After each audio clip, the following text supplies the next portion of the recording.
What's up, ladies and gentlemen? Welcome back to the Big Five Field channel where we speak the truth, we're honest, and we give our takes on professional wrestling. It is Monday night, March 16th, 2026, and this is your Monday Night Raw review.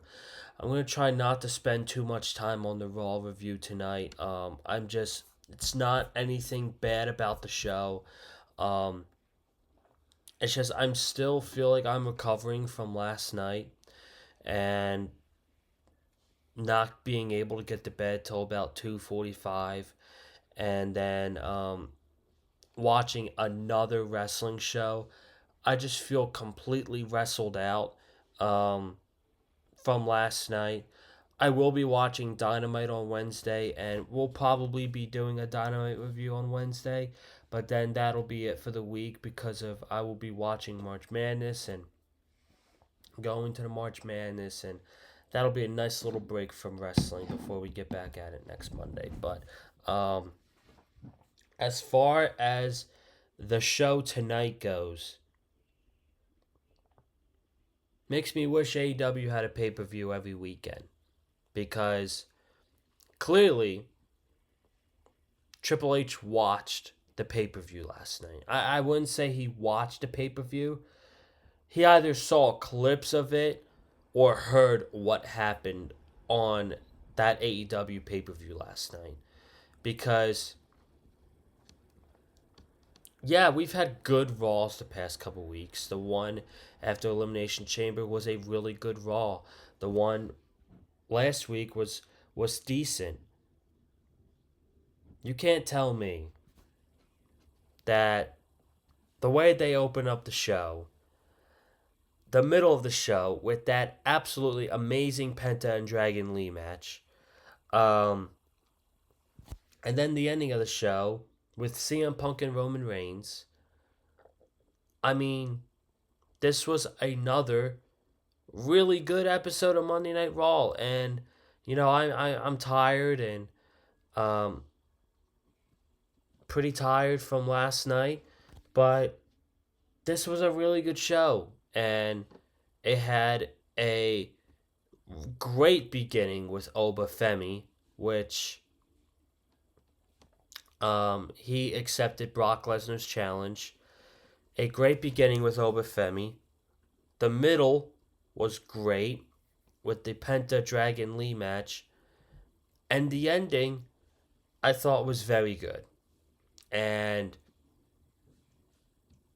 Roman didn't really talk about his father when CM Punk had the line heard all around the world 2 weeks ago. I'm gonna bury you next to your father. There was really no mention of Roman's dad. That's the only criticism I have of that segment, and I am very excited to talk about that. But um, we had the beginning, middle, and end were all very good. Everything else was just filler, and it was some of it was okay, some of it wasn't good, and I didn't like it.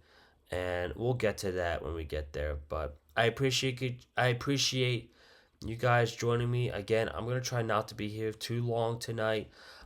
If you haven't already, be sure to go ahead and check out the AEW Revolution review from last night. A lot to talk about, and I mean, we got a lot to talk about from Revolution. So that review is over 100 views,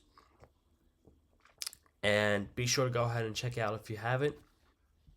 It'll be up in the last 20 seconds of this podcast. But of course, don't do that until you've watched the entirety of this Monday Night Raw podcast. So, Raw opened up with the Vision again, or a Vision segment. We had Seth Rollins and his masked men swarming the ring, crowd singing the song. He said, I'm going to make it very, very clear. I built the Vision and I will be the one who kills the Vision. It doesn't matter if you're on the shelf like Braun Breaker and Bronson Reed. It doesn't matter if you're here and active like Logan Paul and Austin Theory.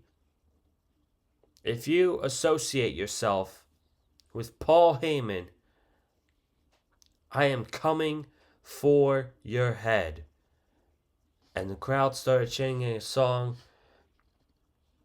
and the crowd booed because Paul Heyman came out. And Paul Heyman looked very, very disheveled. Looks like he's barely slept. His left eye, very wrinkly. He's got a scratch on his nose. His teeth were yellow, so it looked like he didn't brush his teeth. His beard was showing. His suit jacket was wrinkled.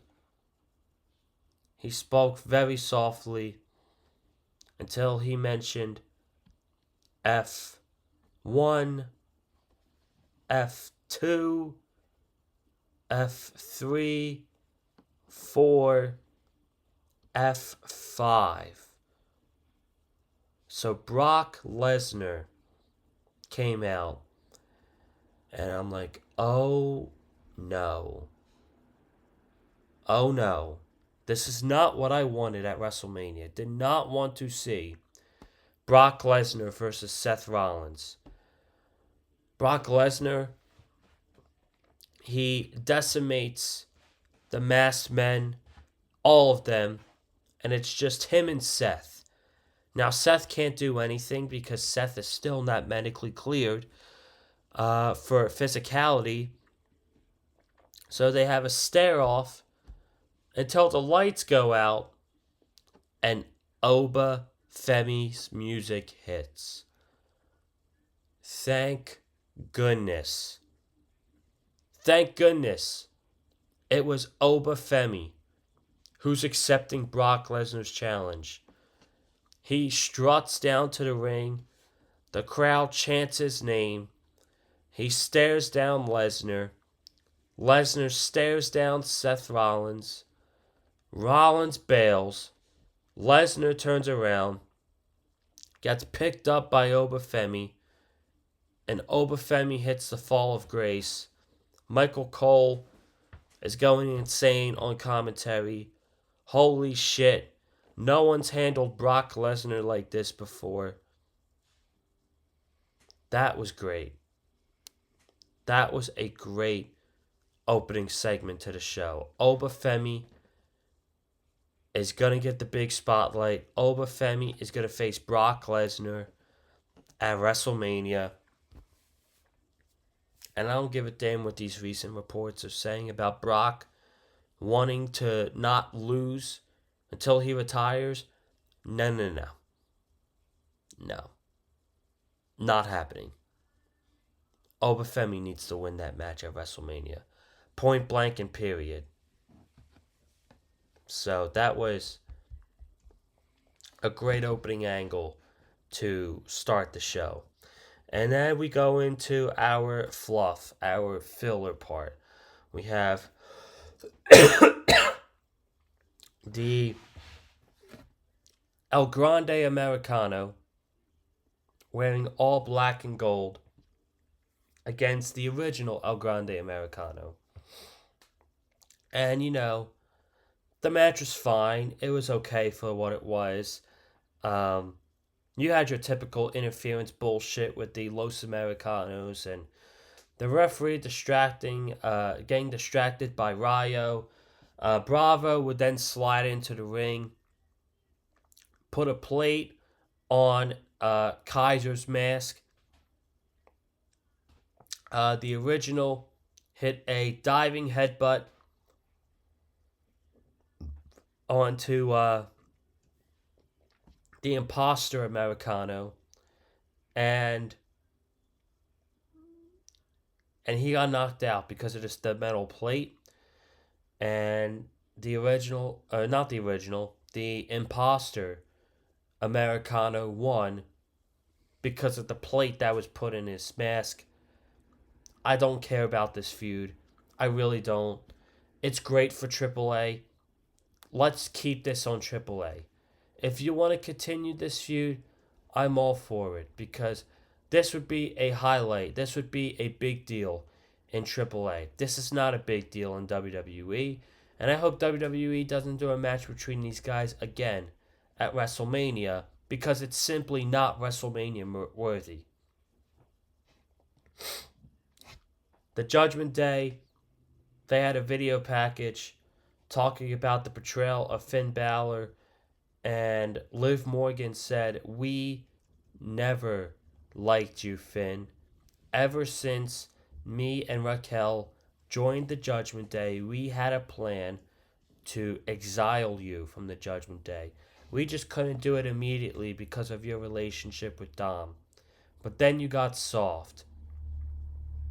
You wanted to take the hard way out? Well, the hard way out was betraying your family, and that's exactly what you did. And now they said they can move on to bigger and better things as JD McDonough will flourish as a single star. Dom is still the mega champion. He'll get his Intercontinental Championship rematch at some point. Blah, blah, blah. And that was that. Probably a couple more weeks for Finn Balor to return, I would imagine. Bayley against AJ Lee for the Women's Intercontinental Championship. Decent match. I mean, this was all about the post-match angle and what happened, but decent match. It looked like there were times where Bayley was going to win the title. She hit a Bayley to belly onto AJ Lee. AJ kicked out, and she went for the Rose Plant, I believe, got caught in the Black Widow, escaped it, went for a top rope elbow, missed. AJ put her again in the Black Widow, and Bayley tapped out. So AJ is still the Intercontinental Champion. And it was weird because after this, they go to commercial. And then when we come back, we have a advertisement for the Hall of Fame. But it gets cut short because Becky Lynch attacks AJ Lee in the aisleway. They labeled this as Becky finally pulling the trigger. I hate this feud. I wish it wouldn't continue. Seems like we're going to get another match between Becky Lynch and AJ Lee at WrestleMania. And it will probably involve some sort of a stipulation. What that stipulation will be, I honestly have no idea.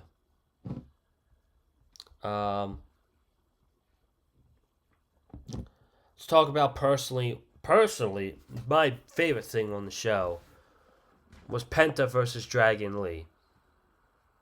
The only thing I don't like about this is before JD McDonough had a backstage segment with Adam Pearce to get Dom a rematch for the Intercontinental Championship, and Pearce is trying to explain to him how Dom's not cleared, so he can't get a match right now. And then Penta walks up, no crowd noise at all, just looks at JD McDonough and goes, and then just says, "Thank you." And Pearce says, "You're welcome." That was strange as hell. That was strange. So Penta's in the ring. We're going to have an open challenge for the Intercontinental Championship. And it's answered by Dragon Lee. I'm like, there is no way they're not going to do a DQ here. I had a feeling Gunther was going to get involved. But we haven't seen Gunther in 2 weeks. WrestleMania is in 4 weeks. Is Gunther even going to be on the show this year? That's crazy if he's not. The guy who retired John Cena and AJ Styles. Where is he? Where is he? He's just not on TV. So Penta and Dragon Lee, they're throwing chops at each other. A boot by Dragon Lee. A boot by Penta. A jumping knee strike by Dragon Lee. And then Penta would hit a super kick that turned Dragon Lee inside out. Dragon Lee went for a small package. And then after 2, Dragon Lee lifted Penta up in Styles Clash position. A little homage to AJ Styles. Styles Clash, and Penta would kick out at 2. Dragon Lee continued non-stop in this match. Sat Penta up on the announce table, hit a suicide dive. With Penta sitting on the announce table, and Dragon Lee goes flying. Flying, man. And the ending came where Penta hit a Mexican destroyer. Dragon Lee bounced off the ropes. Penta retained the Intercontinental Championship. Best thing on the show. Best thing on the show tonight. And Dragon Lee continues to kill it in these big time spots.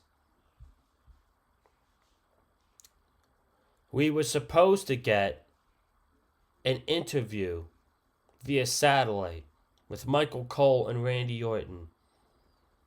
But the camera played a little bit too early for Randy Orton.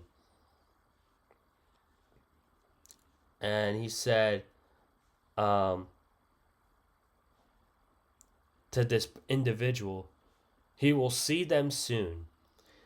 He added that he had a conversation with someone who has a brain, who made him understand who he is and why he turned on Cody Rhodes. Randy said, I'm a killer, and wrestling has more than one royal family. And Randy Orton will be live on SmackDown this Friday. I'll be catching that on Twitter. I'll be catching the updates on Twitter.